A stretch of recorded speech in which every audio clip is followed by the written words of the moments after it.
আমাদের দুই নেতা বলতে his Excellency's ambassador mister park Yangtze, তিনি বাংলাদেশের অগ্রসরমান উন্নয়নশীল অর্থনীতির দিকে খুবই ইঙ্গিত করেছেন যে একটা সম্ভাবনাময় অর্থনীতির দেশ হচ্ছে বাংলাদেশ।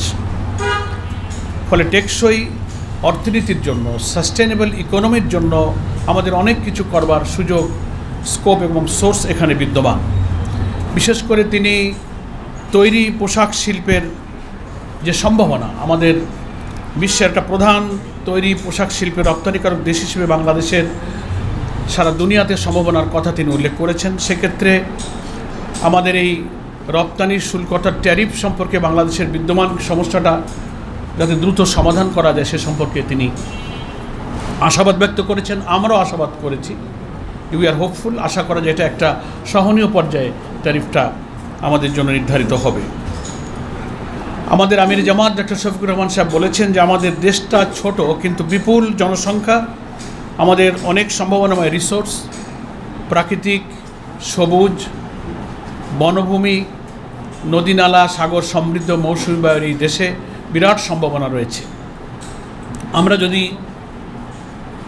সৎ নেতৃত্ব এবং একটি সুষ্ঠু দেশ গঠনের জন্য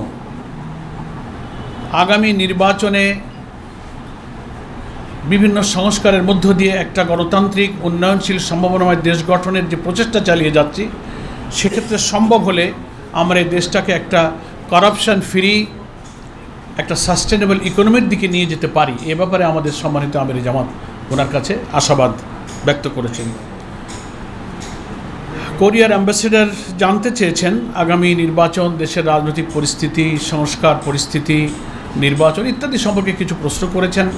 সে ব্যাপারে আমাদের সম্মানিত আমির জামাত বাংলাদেশের এসব বিষয়ে যে তথ্য সকলেই আমরা যেটা জানি সেগুলো উনি অবহিত করেছেন, যে আমরাও একটা গুরুত্বপূর্ণ মেজর ইস্যুতে সংস্কার করে একটা ঐক্যমত্য পর্যায়ে পৌঁছবার জন্য সরকার যে সহযোগিতা করে যাচ্ছে, জামাতের প্রতিনিধি দল ঐক্যমত্য কমিশনে প্রতিদিন নিরবিচ্ছিন্নভাবে সেখানে সময় দিচ্ছেন।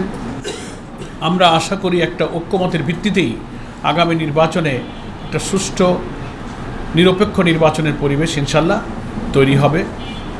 এবং আমাদের তরফ থেকে বলা হয়েছে, উনিও প্রশ্ন করেছিলেন নির্বাচনের দিনক্ষণ সম্পর্কে, নানান রকম খবর তো পত্রপত্রিকায় প্রকাশিত হচ্ছে, ফেব্রুয়ারির দিকে নির্বাচন হতে পারে। আমাদের আমির জামাত বলেছেন এ ধরনের প্রস্তাব, রমজানের আগে নির্বাচনের এই প্রস্তাব আমাদের পক্ষে থেকেই আগে ছিল। তো সেসব বিষয়গুলো খুব খোলামেলা আলোচনা হয়েছে। নির্বাচনে পিআর পদ্ধতি প্রয়োগের সম্ভাবনা নিয়ে আলোচনা হয়েছে।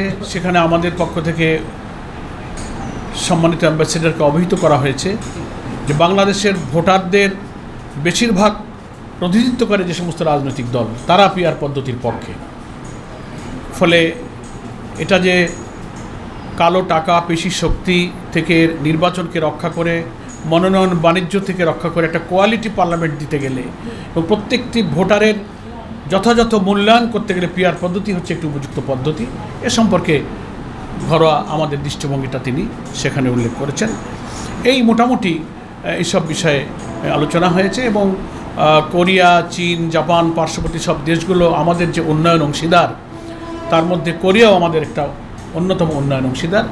তার সাথে দ্বিপাক্ষিক ব্যবসা বাণিজ্য, শিল্প, অর্থনীতি, বিনিয়োগ ইত্যাদির সম্ভাবনা নিয়ে আমাদের মধ্যে আমির জামাতের সঙ্গে সম্মানিত অ্যাম্বাসেডর মিস্টার পার্ক ইয়াংশিংয়ের সঙ্গে খুব গুরুত্বপূর্ণ, সৌহার্দ্যপূর্ণ খোলামেলা আলোচনা হয়েছে।